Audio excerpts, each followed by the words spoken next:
Anglers Extra. Aaron Canada alongside John Schiffner on the Manager Show on the Cape Cod Baseball Network, live from Falmouth, and it's cloudy, and it's been raining, and, well, seems we've gotten used to that as of late. Lately, it's been a little rough. There's some rain coming through right now, we think. We're trying to avoid that. Jeff Trundy and I spoke before the game. We pushed the game time back to 7:30 to let what looks like could be a nasty storm go through, or at least go north of us. So we'll see what happens. Hopefully we can get this in. Seems like the baseball gods just don't like the idea of Chatham and Wareham playing at Veterans Field. It's interesting, but it happens every year. There's always something like that. I'm glad we got it in. I didn't want to have it, push back more days off, but I wish we could have played a little bit better. But, man, that was a pretty good storm we had last night. I've never seen that much water on Veterans Field. Mark Ginther returning to the lineup last night as the designated hitter and coming off some tendonitis, and looked like he wasn't feeling the effect. No, his swing was fine. And again, that's tendonitis just doesn't affect swings as much as it does throwing. So we're moving him back real slow. He'll play third tonight, but we're glad he's back in the lineup. He is certainly a presence for us. Mark Zucchino went a good amount of innings, but did allow 3. And with the bats as cold as they have been, it didn't come back around. No, Zeke wasn't as sharp as he's been, but again, we need to hit the ball. We can't point any more fingers except at the hitters right now. The hitters need to get some things done, and teams go through slumps like this, and hitting is contagious, and not hitting is contagious. So at this point, we need somebody to kind of step up, and the rest of the guys follow. And we saw what we can do the other night at Hyannis. So the hitting is there, the ability to hit is there. They're good players. It's just a matter of keeping their confidence up, and just need a couple breaks. Now, with the rain coming on, neither Falmouth nor the Anglers were able to take batting practice. Does that hurt you at all? I mean, I know you've been paying extra special attention to batting practice the last couple of days. I don't really think so. We've been going at it pretty good. I mean, we've had a handful of days off since the kids arrived, so missing one day of batting practice collectively should not be that big of a deal.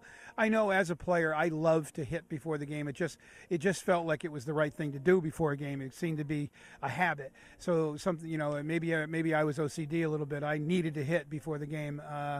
I felt better hitting before the game. But once the game started, it didn't matter. You stretch yourself out and you go, especially warm weather like this. I mean, in spring it might be a little bit different, but I would think some guys might have a slight mental effect because they're like me. They just felt that that's what should be done. But in most cases, you really don't need to hit every day and at this time of year. And we've seen several changes to the lineup over the early portion of the season. It's stayed rather consistent as of late, but when certain bats go cold or certain guys drop off as far as certain statistics are concerned, do you make different changes to try to shake things up? Well, it's not necessarily shake things up, just try different things. And obviously if somebody's cold, we're going to see if somebody else can get hot.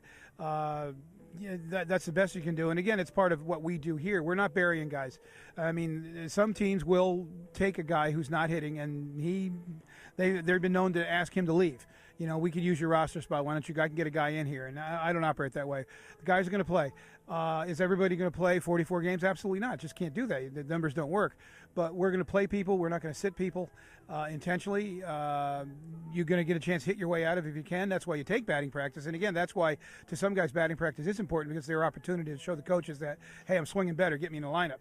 So, but my rule has always been and will always be, you will not sit more than 2 games in a row. I will stand by that, and if that somebody wants to make that change, then they can get somebody else to do it, because I will do that. That's my promise to that young man and to the coach. So.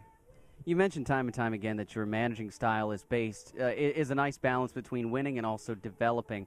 And do you see any guys that may not be showing up statistically but are developing more at the plate and on the mound than we've seen? No question. Guys are getting better. Guys are working and getting better, and they're going to go back to their school better. There's absolutely no question. And sometimes you can't put that out on the field. They might make a bad pitch. But overall, they've changed this. They've adjusted this. Their slider's doing this, or they've worked on their hitting and they're going opposite field more. Somebody like Humphreys, who's really lengthened his swing a little bit, which in some cases, some people say, why do you want to do that? Well, he needs to lengthen his swing a little bit. He's got some great hands and just a great body leverage. Use that leverage to be a little bit better hitter. He's going to generate a little bit more power at the Illumina bat next spring. It's going to really, and I think Hump's one of the guys that's really, really improved. Ricky is going opposite field more now. Again, he hit a home run oppo the other night. He hit 2 sharp ground balls to shortstop that actually one turned into a double play, the other one was a ground out. But that's improvement. That Ricky's keeping his hands back, going opposite field. That's what we want to see. That's what the scouts want to see. And when the college coaches see that in the fall, they're going to, hey, wow, that's great. How'd you do that? Wow, my hitting coach at Chatham helped me out. Oh, that's great. Let's send more guys to Chatham. It's all about recruiting. Getting back to the question of whether and whether or not this game is going to get underway here tonight, there is, I guess, a slight possibility that this game could be made up the next time Chatham comes to Falmouth. Does that throw off your rhythm at all? I mean, it's not the most opportune situation. No, but it's a 7-inning doubleheader.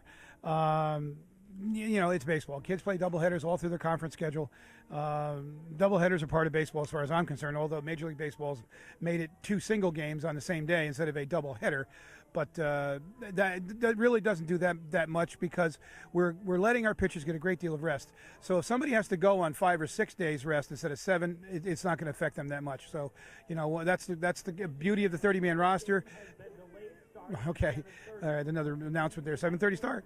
But the other, it gives them the ability to, we can go on 5 or go 7. It doesn't matter because the 15-man pitching staff helps that. One final question, and I'll let you go. The delayed start time yesterday with the impending weather, one of the things we heard both you and the Wareham manager throwing around is blowing up a pitcher. Can you expound on that a bit? Well, the pitcher's going to stretch. He's going to throw for 20 minutes before the game, and then he could go out and throw 2 innings. He's done for 5 or 6 days, and you don't want to do that. You want to save those arms as best you can for your own rotation. It's not that the young man's going to be hurt in any way or form. It's the fact that you now have to push everything back to get him back to where you're going to use him, and it does screw up your rotation if you have guys who are on a set 5 or 6 man rotation. Now where are you going to put him in? Do you completely bump him for 6 days and put him in for his next start, or do you insert him in 3 days because he only threw maybe 60 or 70 pitches, and some of those are warm-up pitches? But that's the big thing, is warming a guy up is a lengthy process, and then going out and throwing 2 innings or 3 innings. He's throwing a lot of pitches. He needs rest now, 3 to 4 days at the very least. So that's what we were talking about. He's John Schiffner. I'm Aaron Canada. It's the Manager Show on the Cape Cod Baseball Network. Go Anglers!